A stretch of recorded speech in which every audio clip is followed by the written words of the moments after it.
Just when one thought that the epidemic of Brexit Derangement Syndrome, BDS, had peaked, Sir Max Hastings shows every sign of being laid low by the malady.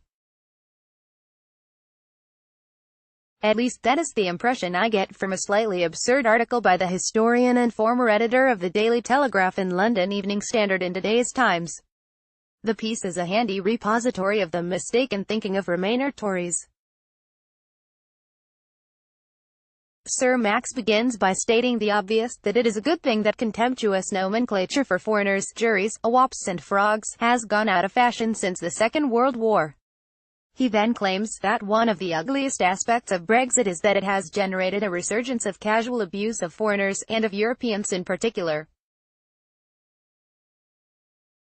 Beyond quoting Jacob Rees-Mogg dismissing Jean-Claude Juncker, the Luxembourger president of the European Commission, as a pound-shop Bismarck, Sir Max offers scant evidence for his assertion. He says that Tory MP Claire Perry claims that some conservative backbenchers have used language that evokes jihadis, such as "begone you evil Europeans."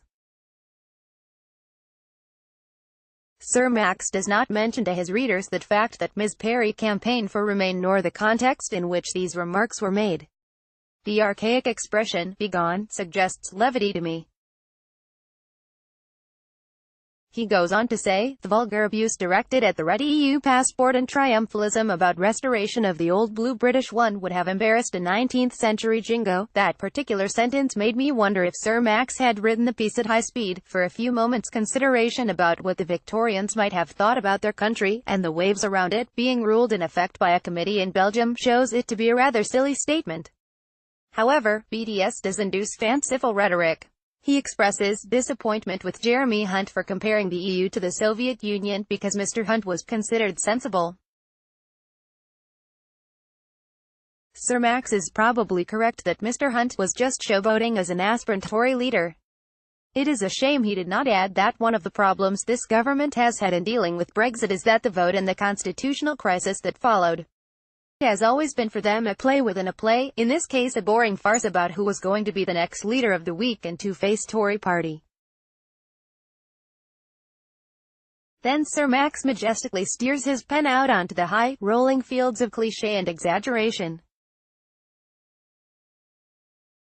He claims that xenophobia has become respectable and admirable among the Tory rank and file, adding, Boris Johnson is by no means the only figure who seeks to rouse the spirit of 1940, of plucky little Britain and a bulldog prime minister broadcasting scorn and defiance from the white cliffs of Dover towards repugnant or cowed continentals. I don't know any Brexit supporters who talk like that. Do you? To see Euroscepticism as xenophobia is the kind of adolescent exaggeration one expects from the left, not from someone nominally on the centre-right. Sir Max says we should hang our heads in shame because foreigners who are long resident in Britain have decided to leave. After Brexit, he concludes, we shall stand in desperate need of goodwill from neighbouring nations which today a dismaying number of people deem it acceptable, or even brave and clever, to insult.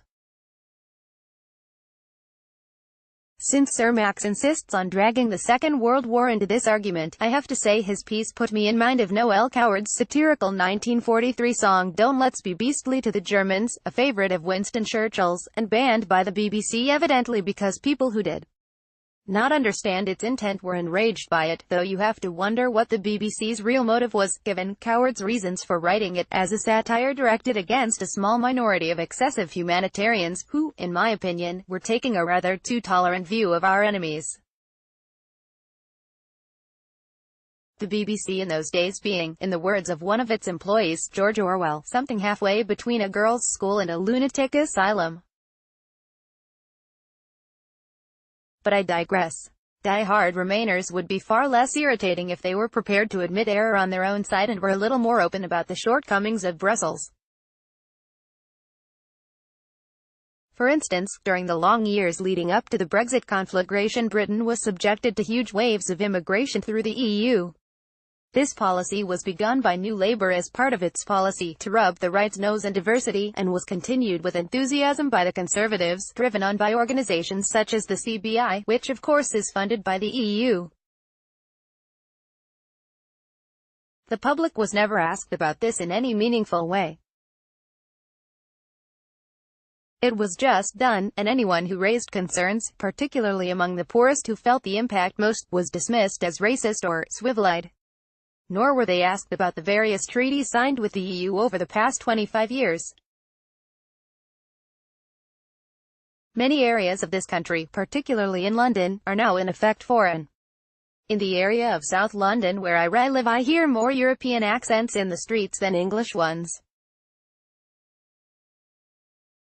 Did Sir Max and other Remainer Tories not think that eventually such a high volume of people pouring into a country which for years had high structural unemployment, and still has a shortage of housing and beleaguered public services, would cause anger?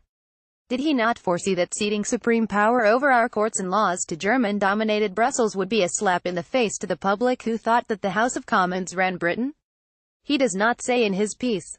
One can only conclude that the Tory Remainer elite took the Tony Blair, New Labour line. They did know there would be trouble, but they did not care because they were quite sure the public could never do anything about it.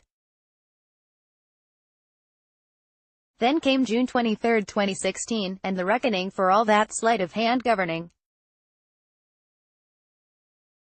Well-heeled Remainers who live away from cities. Sir Max lives in a country town in Berkshire, I believe. It may seem infra-dig to complain about changed communities, but it too often seems to be people who live in areas virtually untouched by mass immigration and multiculturalism who are the most evangelical about imposing it on others.